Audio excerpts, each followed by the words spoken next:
and she's like cringing at the thought of them not being under her. She gave Leonarda $30,000 for doing this for her. That was everything she had. Like, she do her thing. I made sure my son ate some so that we're good. And the police is like, huh? What's up, Team Jazzy? It's your girl, Jazzy J. Jazzy Eats. Oh my God, why do I keep doing that? What's up, Team Jazzy? It's your girl, Jazzy Eats, and I am back with another mukbang. So today's true crime, it is about a mother's love. How far will a mother go? This lady, she is an Italian lady. She went so far that it became deadly. Literally. Y'all, this is so... It's crazy. It's a crazy one, okay? So sit back. When I say I was doing research, like, oh my God, like I was like on the edge of my seat, writing this down, just like, now, this is definitely about the mind, the power of the mind, giving people power over you. We're gonna get into it. Today, I got a charcuterie board. It's my first time making it. I think I did good. I'm not sure. What do you guys think? I'm gonna let you judge me today. So we got some brie, which I don't know what's going on. It's looking like plastic to me. I hear you're supposed to cut it open. It's my first time, you guys. My first time trying this, so bear with me. Don't talk about me, but we got some, God, what's the name of that bread? I'm gonna put it right here. We got some of that bread, some brie, crackers, grapes. We got the cheddar cheese ball with almonds, pretzels. We got some pepper jack cheese. I ain't gonna hold you. I was nibbling on it when I was making it. It's so good. And then I made a flour rose. I also made me a little video on how I made it. So make sure you guys go. It's in my shorts playlist, the shorts video. I showed you guys how I did it. I used this wine glass, and it's so cool how it turned out. I was so happy. And then I got some spinach artichoke did with some crackers, raspberries, blueberries, and some chocolate. Oh, and I got some pumpkin seeds. So here goes my little baby. I ain't gonna hold you. I ain't eating all this because I want me and my kids to eat this. So we probably gonna eat this and watch a movie. We're gonna have like a little movie night. Knowing them, they gonna want popcorn. I'm the only bougie one around here. Okay, I'm gonna pray. Dear Heavenly Father, thank you for the food that I'm about to receive. I ask that it may be nourishment to my body. I ask that you bless the hands that prepared it and bless my entire team, Jazzy. Amen. I did not mess up the prayer. I normally say TBF Mafia, which is my old name. But we're gonna get into this true crime because I gotta go get my baby from school soon. But y'all, this is crazy. It's about an Italian woman. I wanna taste the artichoke dip. An Italian woman. She was born in the 1890s. Wait a minute. Yeah, I was right. She was born in the 1890s. And poor thing, she had a rough upbringing because she was a product of rape. Now, I also want to mention, this is not wine. It is cranberry juice. But you are supposed to have wine with charcuterie boards. She was a product of rape. So sad, right? But the reason why she had a rough upbringing was because her mom hated her. Because after she got raped, she found out she was pregnant. Once she found out she was pregnant, her parents made her marry her attacker. So she looked at her daughter like, if you weren't here, I wouldn't be living this life. Like, it's not my fault that I got raped. But it's also not your baby's fault. So she mistreated her daughter for the rest of her life. Spoiler alert. She mistreated her baby for her whole life, right? So bad, this little girl tried to commit suicide 2 times. Thank God it didn't happen. Well, I mean, oh God, okay, stick to the story. I don't want to give my opinion. Okay, she tried to commit suicide and it didn't happen. They lived in poverty, so I can only imagine she probably got picked on at school and stuff. And so moving forward, her mother ended up remarrying, and they were still poor though. So they're living in poverty, trying to make ends meet. Her mother, who never liked her from the beginning, was like, you kind of cute. I'm going to sell you to a rich man so we all can be good. Because if you marry a rich man, the rich man is going to take care of the whole family in exchange for his wife. So her mother makes this arrangement for her to get married to a man that she doesn't know, but the mom ain't care. She like, he got money and I'm tired of living like this. So once, her name is, first of all, I ain't told y'all the girl's name, Leonarda. Once Leonarda found that out, she was like, no, you know, you've hated me my whole life. And now I'm grown and you think you about to tell me what to do? Like, no. She's like, no, I won't marry him. I want to marry somebody else, because she already was liking this older guy. And her mother was so mad at her for not listening to her that she put a spell on her, a curse on her. And unfortunately, Leonarda, that's an interesting name. Leonarda believed that. Power of the mind, the power of your words and what you believe. And so she believed that. I don't want to eat it. It's so cute. I'll eat a piece of chocolate. So her mother had cursed her, right? So she moves away to marry her husband. I think his name was Raphael. Raphael. We're going to say Raphael. And she just was so scared of this curse that her mother put her on. So she's like, I'm gonna go to a fortune teller. I'm gonna go to a psychic. And so the psychic was like, I see you having a lot of kids, but all of them dying young. And she's like, what? And that's all I want? To prove to myself that I'm a better mother than my mom was? Excuse me? So she like freaking out. So she like, let me go to somebody else. So she goes to a palm reader. And the palm reader was like, I see prison in your future. She's like, oh God, the curse. It's the curse. My mother cursed me. So she's just living in fear at this point. She ended up pregnant 17 times. But only 3 of them was a miscarriage. 10 of them died young, and 4 of them was still alive. Moving forward, the 4 children, everybody is getting older. They all move past childhood. And so, you know, she has a little relief because she's like, I was told that they would die young. So they're older. And so they move. Her husband's hometown. And things is looking like they're finally getting a break in life, because they're both making good money. They both found work. Well, one day a hurricane comes and it just destroys their house. They have nothing now. And so she's just like, I was cursed. I knew it would happen. I knew something would happen because I've been cursed. So they pack up and they leave again. So they go to a small town. Leonarda ends up in jail. It never said from what. It just said she went to jail. And she wasn't in jail that long, because the minute she got released, her husband was like, let's go. They moved to another small town. And that's when they finally got their break, right? She opened up a shop and she sold teas. At this point, she's older. Her children is grown. She has 4 of them. She is in her shop. She done got her a new little shop. She's selling teas. She's selling soap. She's selling little Debbie cakes. She like, what knickknacks you want? You want me to paint a rock? What you want? Now that's a mother's love, y'all. We gonna make a way, okay? And baby girl was in there hustling. And so one day her son came to her and was like, I'm about to sign up to go to war. That scared Leonarda something serious, honey. She was like, no, you're not. I would do anything to protect my children. Like, this woman was crazy. Think about that.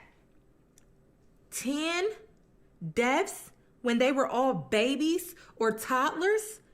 Your kids dying of sickness and illness. Think about that. She was like, put the rest of y'all in a bubble. Y'all ain't going nowhere. Y'all ain't doing nothing. And now they're adults making their own decisions, and she's like cringing at the thought of them not being under her. And so when he said he's going to the war, she was like, oh God, you cannot. And he's like, yeah, I'm going. Another thing she did in her business was fortune telling, right?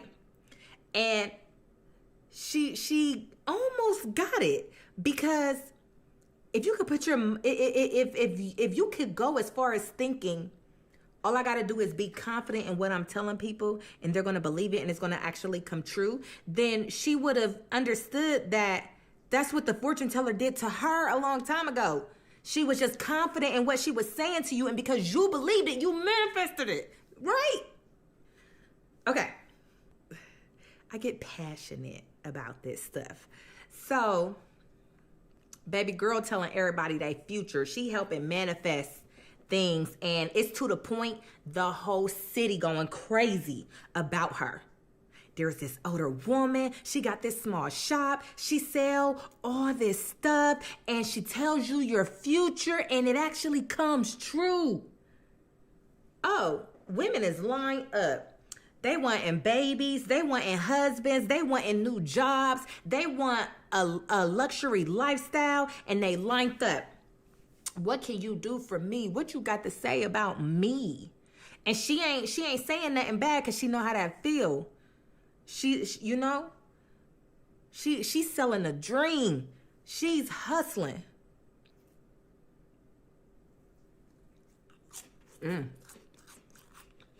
This spinach artichoke dip is good. I'm gonna try this too. Was I supposed to warm this cheese ball up? It's pretty hard.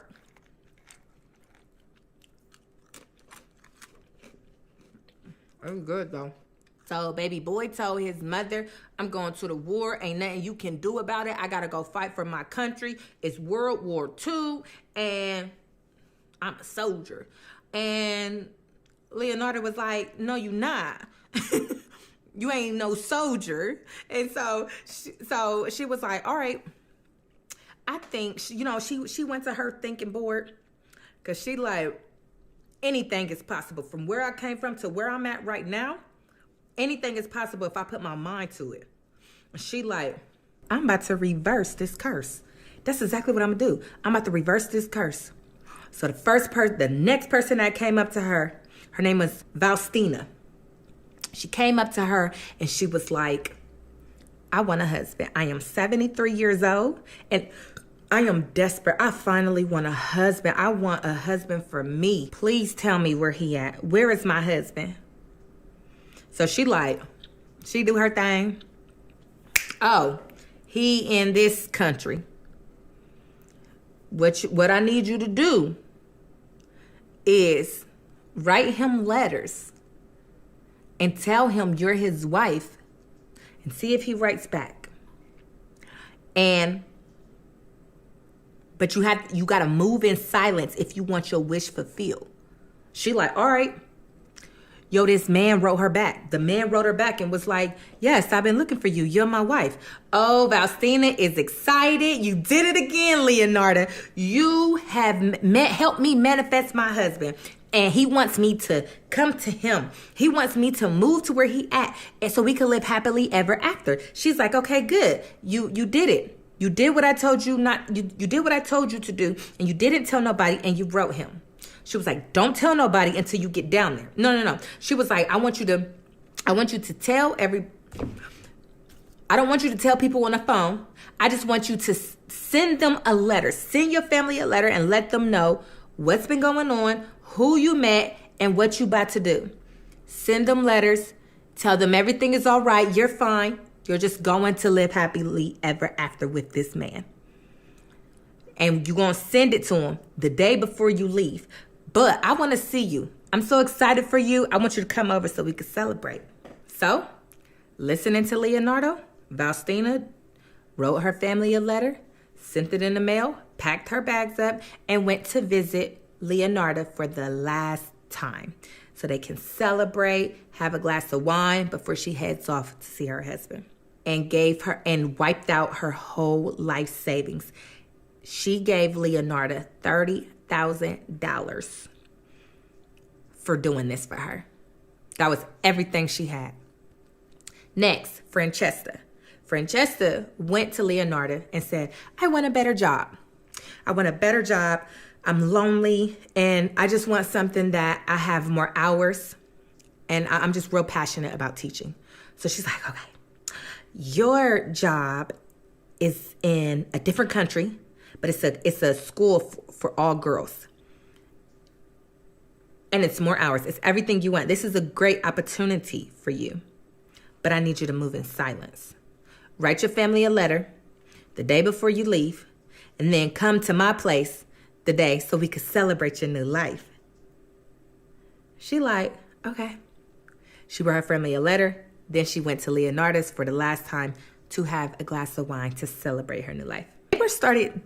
Neighbors of Leonardo's started complaining about a weird smell, but she was so loved. And she was an older woman. She was loved.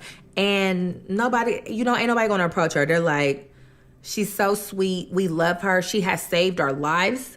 So we're just not going to complain. We're going to pick our poison here. It's okay.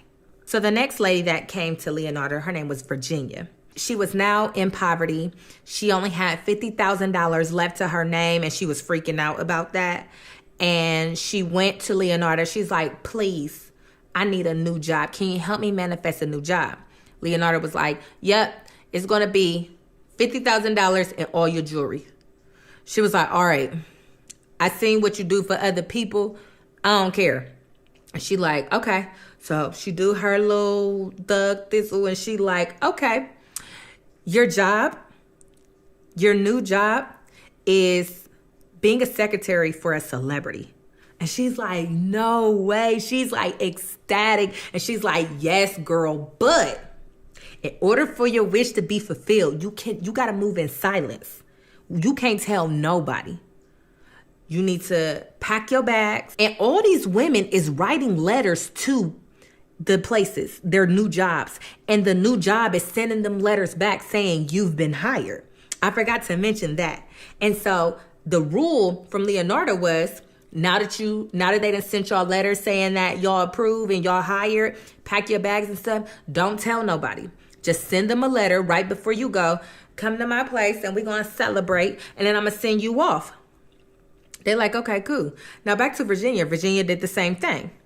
But she was so excited. Now, I could see me doing some stuff like this, calling my friend like, girl, she told me not to tell nobody, but you ain't nobody. I'm going to tell you. That's what Virginia did. Virginia called her sister and was like, I ain't supposed to tell nobody, but I just got a new job. I'm so excited. This is the end of my poverty. This is the end of me struggling to make ends meet. And I'm about to be a secretary for a celebrity. And so her sister is just like so happy. She's like, yep. She's like, so she said, I got my bags packed. She was like, I'm about to run and celebrate with Leandra. I didn't change her name, honey. I'm about to run and celebrate with her, and then I'm headed off on the road.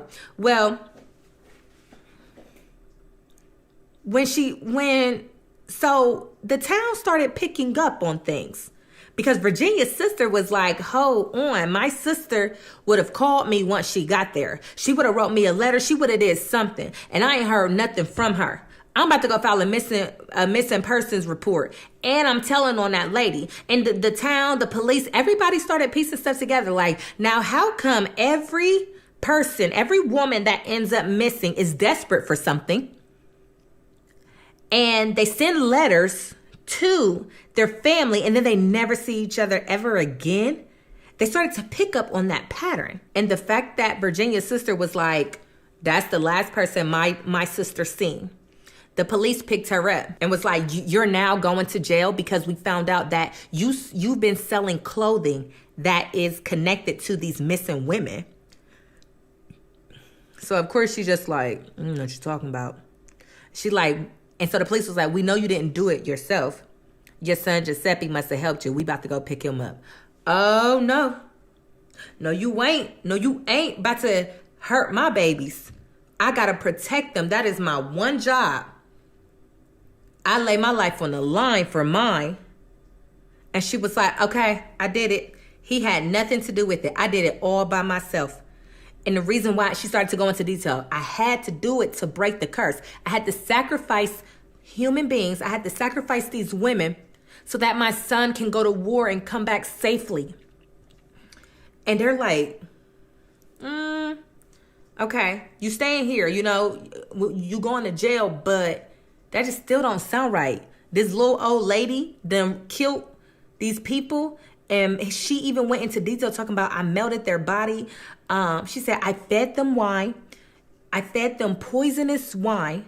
Then I drained their blood and put it in a vase. Then I chopped their body up into 9 pieces, melted it in the pot, and spread it out between cakes, teas, and soap. And then I sold it to my customers. I had some. I made sure my son ate some so that we're good. And the police is like, huh? So she goes to prison and they like, we feel like this lady is saving her son. And so she like, I'll prove it. I will do anything to prove that I did this by myself. Yo, why they take her to a morgue and watched her chop up a dead body, and she cut it up into 9 pieces and did everything that she did. She did all that with one body in 12 minutes. Witnesses, the police was sitting there stunned, and they couldn't believe their eyes that this old lady she did it so well. It's like she could do it in her sleep. So she ended up getting 30 years in prison. And the pot that she used to melt people is now in a museum. It's called Criminological Museum. And it's in Rome. Still today, you can see that in Rome. Ain't that crazy? And she ended up writing a book while in prison on how to make soap out of human flesh. Like, are you allowed to do that? Are you really allowed? Like, yeah. And when she gave her confession, she doesn't care. She said her confession with pride. She said that she said what she did. And then she said, in the last one, Virginia, she said, I made the most money selling cakes out of her body. She was very sweet. Ain't that nasty? And the kicker is her son went to war and came back home safely. So it really make you think. What do y'all think? Let me know. Like, do you think that it was the mother's curse? She had broken her mother's curse, and that's the reason why she saved her son by killing other women? Or do you think that it was all in the mind? I believe that it was all in the mind. That's just me. And I think that she told the story about Virginia being the sweetest because she wanted to get under the skin of the sister. She wanted to make Virginia's sister even more upset because Virginia's sister is the reason why she got caught. She was probably mad at Virginia. Like, I told her not to say nothing. And she went back and talked to her sister. Now her sister done got me in jail. So she probably like, oh, okay. I'm going to make y'all real mad. She was the sweetest. So, yeah, that's how I look at it. But crazy, y'all. I told y'all. Post notification goes to... Thank you so much for having your post notifications on. Shout out to you for being the first to comment on the last video. If you would like a shout out, all you have to do is be the first to comment on the next video. If you would like to see more true crime videos, then click right here. If you would like to subscribe to the channel so that you never miss another video, then click right here. I love you, and I will see you guys in the next mukbang.